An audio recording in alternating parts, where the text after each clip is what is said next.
Assalamualaikum warahmatullahi wabarakatuh. Sebelumnya, terima kasih kepada Ibu Ulfa yang telah memberikan kesempatan kepada kami untuk mempresentasikan hasil tugas kami, yaitu Sistem Hilir Industri Tapioka PT Sinar Pematang Mulia, yang mana ini adalah mata kuliah pemodelan dan simulasi sistem agroindustri. Baiklah, di sini saya akan menyebutkan nama-nama anggota dari kelompok kami. Yang pertama saya sendiri, yaitu Wahyu Satria Aji. Yang kedua ada M. Yusuf AR. Yang ketiga ada Urat Hidayat Relius Sihotang.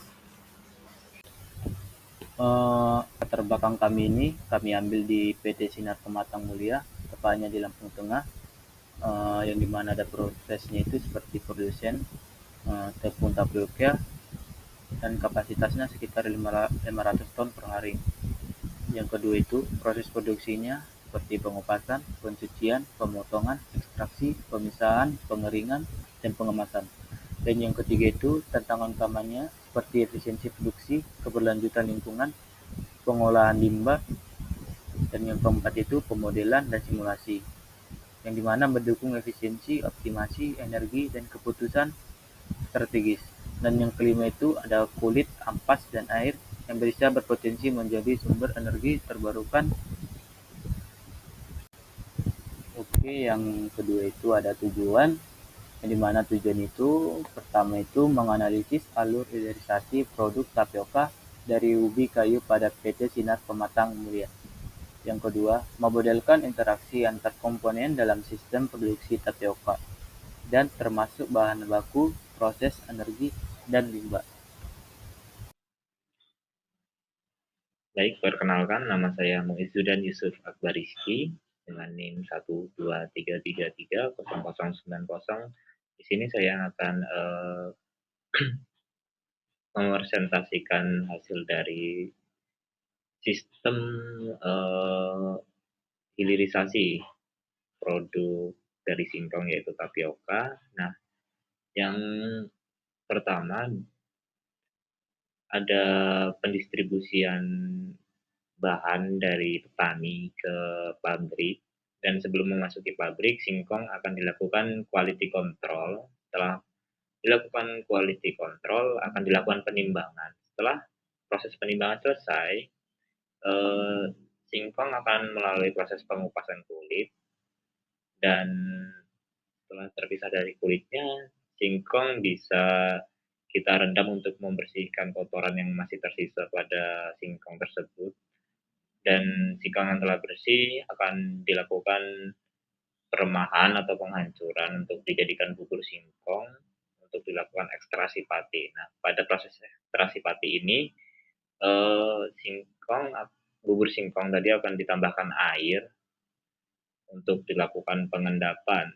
Nah, setelah dilakukan pengendapan, selama beberapa jam kita bisa memisahkan air dan hasil endapannya untuk dilakukan pengeringan pada pati singkong yang didapatkan. Setelah pati singkong kering, pati singkong akan dilakukan proses pengayakan untuk melembutkan kembali atau menjadikan tekstur dari tapioka itu lembut, tidak menyatu. Setelah itu, setelah diayak, proses selanjutnya tapioka akan dikemas. Setelah dikemas, tapioka bisa didistribusikan atau digudangkan terlebih dahulu oleh industrinya. Nah, pada distribusi untuk tapioka sendiri bisa didistribusikan ke warung atau supermarket untuk dijual ke konsumen. Selanjutnya, dari proses pengolahan tapioka ini juga dihasilkan produk samping yaitu limbah, dan limbah ini terdapat dua, yaitu limbah padat dan limbah cair. Untuk limbah cair sendiri, pemanfaatannya dijadikan pupuk cair dan bisa di-recycle untuk proses pengolahan pembuatan tapioka di bagian pencucian singkongnya.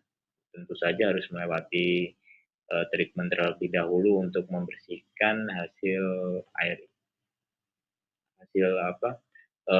air yang akan digunakan ini. Dan Selanjutnya ada limbah padat. Limbah padat di sini bisa dijadikan sebagai pakan ternak dan pupuk padat. Nah, dari pupuk-pupuk ini bisa didistribusikan ke gerai pertanian untuk dipasarkan ke konsumen atau ke peminat. Terima kasih.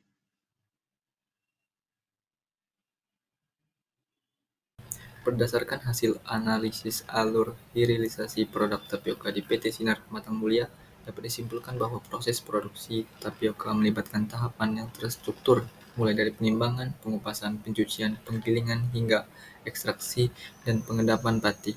Setiap tahap membutuhkan kontrol kualitas secara dukungan energi dan air agar menghasilkan pati berkualitas.